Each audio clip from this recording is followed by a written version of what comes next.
Well, etiquette will be coming a bit later on. We decided to take the book chat first. Why? Because of the energy around this title. It's titled Help That Child, and it's authored by Daisy Jonathan. Now, she's an educator. She's a strong, she has strong skills in setting up educational systems and curriculum planning. Now, she's joining us this morning to talk about this piece.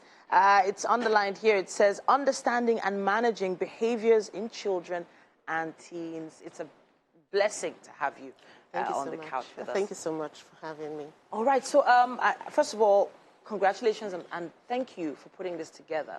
I feel like I know who this is for, but just for those at home, who are you targeting with this title?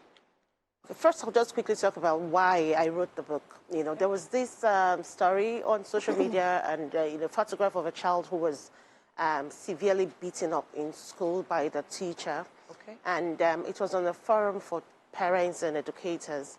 And I was quite surprised that most people felt that the child deserved to be, that kind of violence that was meted out on the child. And they felt that it was okay to hit children, it was okay to insult them. People were actually going all out to do that. So I started off by writing a response. I wanted it to, like they would say, be a robust response, And so I started by jotting down points, to put that to say, every behavior is communication, and there's a reason a child behaves a certain way, and it's often, and it's always actually, a cry for help, so help that child. And that's how the book, so it's for parents, it's for educators, it's for teachers, it's for therapists who work with children with, with disabilities, with neurodevelopmental challenges. Basically everyone who is around children needs to have a copy of the book. So from what I'm hearing, you're saying when that child is having a tantrum, throwing a tantrum in a public place, you should see it as a cry for help rather than just stubbornness. Every behavior is communication. Okay. It could be, perhaps, I want attention. We see that a lot with children who are, between the ages of 2 and 3. Okay.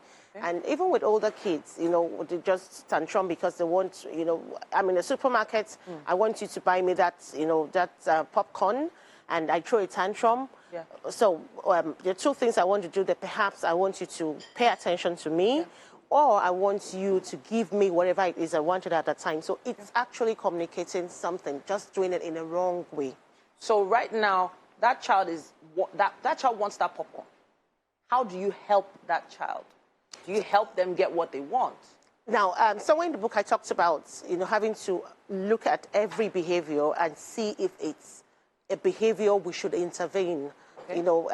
So if we look at it that it's occurring frequently, it's occurring repeatedly, it's affecting the social outlook of either the child or the family, or it's affecting the child's access, to certain things like education. If the child cannot be in the school environment because it's tantruming, then we'll the child. Okay. So helping would be first and foremost trying to analyze the behavior and see, we do what we call a functional behavior analysis to see the why for the behavior. And once we know why the child is acting that way, then we're able to intervene and help the child. It does feel like the parents, many parents these days are not really interested in the why, as you said. They just want to move on. They want to move along. But then again, I've always been of the opinion that you have to give the tools for a child to communicate so that you can both understand each other. And I feel like this book is helping to give some strategies towards that. I'm looking at your chapter 5, strategies to use in place of aversive punishments. Now, aversive punishments is a kind way of saying, well, spare the rod. Well, I say that's the most abused scriptural reference. People say, spare the rod, spoil the child. But there are different kinds of rods. There's a rod of correction. Okay. There's a rod of guidance. Okay. There's a rod that you use to teach. This is what I want you to do, and then you point. So there's a rod that points a direction out to the child. So it's not always about taking the rod and hitting the child and, meting out violence, in the child. Children come in almost empty. It's what the society writes into the child's life. That's what the child lives to be. So when we have a lot of violence in the society, we have the traffic rage, We have children setting up fires. We have, like, the case that happened in one of the Niger Delta states where an entire school was, locked down by, because they wanted the head of the principal and all of that. Now, all of that is the child saying, this is what you have given me. So when you teach violence, the child is going to put it together, and of course, this is the 21st century. They're going to refine it and give you back that violence. And when people say, oh, we were all hit when we were younger. We were beaten. Our parents knocked our head. They used the cane. They used the koboko, and we're made to kneel down and all of that. And they said we turned out well. I say, really? Did we really turn out well? Yeah. I mean, there's so many vices in the society that we can take back. To the fact that the upbringing was flawed.